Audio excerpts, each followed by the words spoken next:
Séverine Barbier, la fondatrice de l'hypnose transpersonnelle et psychopraticienne en maïeusthésie. Si ce contenu vous plaît, abonnez-vous et partagez.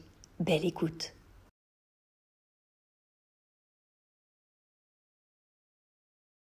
Parlons un petit peu du karma. C'est un terme qui est souvent connoté d'une manière négative, alors qu'en réalité, le karma n'a ni négatif ni positif, ou alors il a une polarité négative, une polarité positive. C'est-à-dire, je m'explique, pour l'âme, tout est expérience. Il n'y a pas de positif ou de négatif en soi, il y a des charges.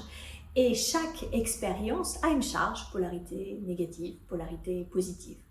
Quand on doit se réincarner, si par exemple on a vécu un cycle où on était extrêmement riche, on va pouvoir peut-être vivre un autre cycle avec l'argent où on va être extrêmement pauvre.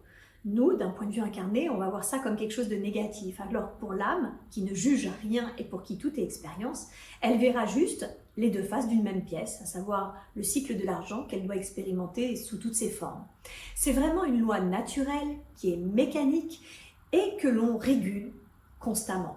On le régule en soi, dans nos expériences, mais également avec les relations que l'on peut avoir avec les autres.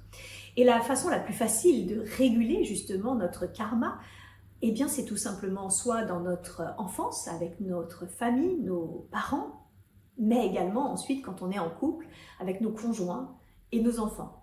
Et d'ailleurs, il est intéressant de constater que souvent, quand dépassé 35 ans, on est toujours très en lien avec ses parents alors qu'on sent qu'il y a une tension, qu'on sent qu'il y a une souffrance, eh bien c'est que peut-être le karma est encore en cours et qu'il n'est pas tout à fait terminé. J'espère que ce contenu vous a plu. Si vous souhaitez être accompagné en séance ou vous former à cette approche, retrouvez-moi sur www.severinebarbier.com et suivez mon actualité sur Facebook et Instagram. À bientôt.